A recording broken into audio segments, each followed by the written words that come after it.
Perlu kita ingat bahawa masalah gambar ini sudah tersebar. Ramai yang sudah tidak faham tentang larangan hukum haramnya. Maka kejahilan itu sudah memang meluas, ya. Bahkan ada yang sudah tahu tetapi masih lagi beramal kerana lemahnya iman dan seumpamanya. Jadi kita perlu meraihkan hal ini. Tidak ada salahnya untuk kita menegur dengan cara yang lemah lembut, dan kita perlu banyak bersabar, ya. Jangan kita terburu-buru seperti mana yang dilakukan oleh Rasulullah sallallahu alaihi wasallam. Beliau melihat lelaki badui yang kencing di dalam masjid tadi tu, Rasulullah menyuruh membiarkan supaya dia selesai kencing tadi tu, supaya sehingga apabila waktunya sesuai, ya, baru ditegur perbuatan itu dengan cara yang lemah lembut seperti mana yang dilakukan oleh Rasulullah. Maka kita kena amalkan sunnah Nabi sallallahu alaihi wasallam ini di dalam kita berdakwah. Maka bila nak menegur orang-orang ini, kita tegur dengan cara yang baik. Dan jangan kita harapkan, jangan kita bayangkan bahawa dia akan berubah ketika itu juga.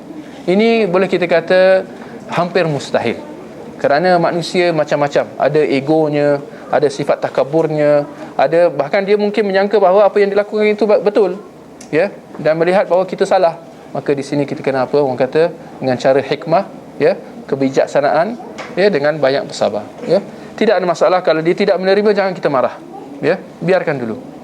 Boleh, bahkan kita boleh menegur dengan cara yang lain, dengan cara perlahan-lahan, insya-Allah. Kalau kita menggunakan kaedah yang benar, kaedah yang betul, dengan banyak bersabar dan banyak berdoa supaya Allah memberikan kepada mereka hidayah, apatah lagi kepada anak-anak kita, lelaki dan juga perempuan. Banyakkan berdoa.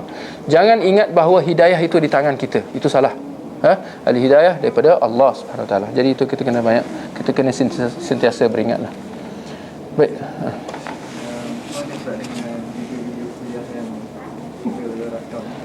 Itu saya juga memang dari dulu lagi saya risau juga. Jadi saya berbesar hati untuk ingatkan bahawa dia termasuk video-video kuliah juga termasuk dalam gambar, ya. Tidak ada membezakan antara video halal, video haram. Kalau yang haram itulah, tapi kita tengah cerita tidak gambar, ya. Tidak ada yang membezakan antara keduanya. Dalam masa yang sama tidak menafikan tentang dibolehkan gambar, ya, dalam keadaan keperluan, ya. Hari ini disebutkan dalam hadis Nabi sallallahu alaihi wasallam juga, ya, seperti mana dalam satu peristiwa di mana Rasulullah sallallahu alaihi wasallam pulang ke rumah baginda dan mendapati bahawa Aisyah sedang memegang anak patung dalam bentuk kuda, ya, kuda yang bersayap. Lalu Rasulullah bertanya kepada Aisyah, "Ya Aisyah, ni makhluk apa ni?" Aisyah membalas kepada Rasulullah dengan mengatakan, "Tidakkah engkau mengetahui bahawa Nabi Sulaiman mempunyai kuda yang bersayap?" Dan Rasulullah sekadar tersenyum. Di situ Rasulullah jelas memperakui apa yang dilakukan oleh Aisyah, bermain dengan anak patung yang dibuat daripada dalam bentuk haiwan, ya. Maka di sini para ulama termasuk Syekh Al-Albani rahimahullah membuat kesimpulan bahawa gambar, ya, secara prinsipnya, secara umumnya haram. Tetapi dalam masa yang sama tidak menafikan bahawa ada yang diharuskan dalam keadaan sekiranya ada keperluan. Dan jelas di sini dalam peristiwa Aisyah ini bahawa Aisyah pada masa itu dia kecil, dia muda lagi. Seperti mana yang kita ketahui Rasulullah kahwin dengan Aisyah ketika umurnya kecil. Maka keperluan orang kata anak-anak yang kecil, ya, untuk bermain dengan anak patung, khususnya anak-anak perempuan, mereka biasa main dengan anak patung. Tujuan dia apa? Untuk tarbiyah dia tentang cara nak mendidik, ya. Kalau anak-anak perempuan kan biasa kalau dia main dengan apa? Cara memasak, ya, main dengan cara menjaga anak patung dia, sikat rambut dia, pakaikan, mandikan anak patung dia. Ini semua diakui dalam syarak bahawa ini adalah satu cara, bahkan ini adalah satu cara tarbiyah, seperti mana yang diakui oleh Rasulullah sallallahu alaihi wasallam terhadap anak patung Aisyah tadi. Maka begitu juga dalam dalam kita dalam apa orang kata kad IC misalnya, atau pasport. Apakah gambar yang ada dalam situ dibolehkan atau tidak? Jawapan ini dibolehkan kerana ada keperluan, ya, untuk supaya nak mengenal pastilah identiti pemegangnya, ya. Jadi maka dalam hal video-video rakaman kuliah, saya melihat bahawa dia termasuk dalam kategori keperluan.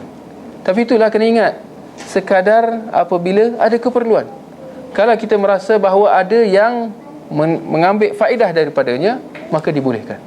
Tapi kalau sudah sampai kita melihat bahawa tidak ada yang mengambil faedahnya, tak ada siapa yang menontonnya, ya, tak ada apa yang nak menyimpan atau seumpamanya, maka tidak ada keperluan lagi untuk kita terus menyimpannya. Maka kerana itu saya syorkan supaya jangan disimpan video-video tu banyak-banyak.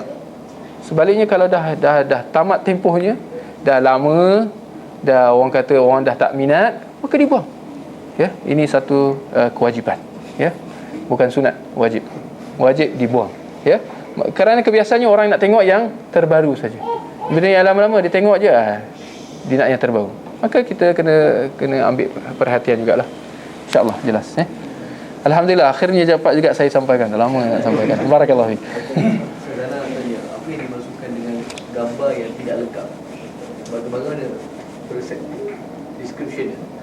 Dalam hadis menetapkan, ada disebutkan di mana Rasulullah sallallahu alaihi wasallam mengatakan as-surah ar-ra'su atau kama qala, gambar itu adalah kepala. Maka kepala itu yang menjadi apa orang kata aspek utama dalam bila kita kata gambar bernyawa, iaitu kepala itu.